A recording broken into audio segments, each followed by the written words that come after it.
Pabalik na nga pala ako sa amo ko nito at napansin ko itong mga tinapay dito sa tabi-tabi. Ang galing lang kasi talagang hindi nila kinukuha, hindi sila nawawala. Hindi gaya sa Pinas na kahit nakatabi na sila kinukuha pa rin. 6:30 pa lang ito ng umaga kaya medyo wala pang ganong tao.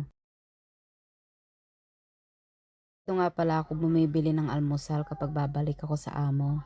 Yung pansit nila dito as in talagang literal na pansit lang, walang sahog.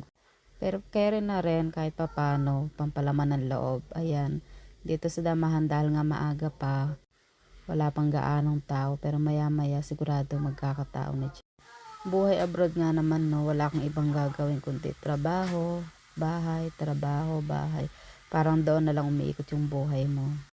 Minsan makakaramdam ka ng sobrang pagod ka na hindi mo na malaman kung saan nanggagaling yung pagod mo. Na kahit alam mo naman na okay ka naman pero parang yung pakiramdam mo parang back to zero. Pero dahil nasa abroad nga tayo, kailangan natin lumaban.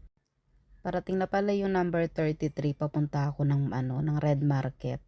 Ayan, nakasakay na ako. Sa totoo lang yung Macau parang katulad na rin ng Pilipinas. Konting galaw, issue, konting pagkakamali, ipopost ka agad sa Facebook. Kaya minsan matatawa ka na lang sa mga nangyayari. So anyway, malapit na nga pala ako sa trabaho ko. Dahil stay in nga ako, kapag lumabas ka ng umaga, babalik ka rin ng umaga.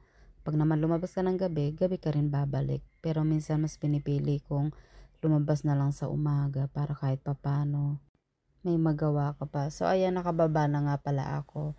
Dadaan muna ako dito sa Sanmyo kasi may mga bibilin ako. Kapag bumabalik ako sa amo, bumibili ako ng mga pagkain ko. Ubos na nga pala yung tubig ko kaya kailangan kong bumili. Sa isang linggo minsan nakaka5 o 7 akong tubig. May tubig naman doon sa amin kaya lang lagi nasisira kasi. Tapos kapag dumating na yung tubig sa building parang ang dumi-dumi ng tubig.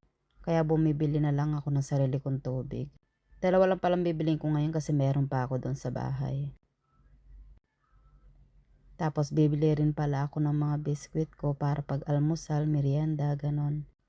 Pag stay in ka medyo tipid ka sa pagkain. At ito, lagi akong bumibili ng ganito kasi pag gabi kumakain ako at ng talong.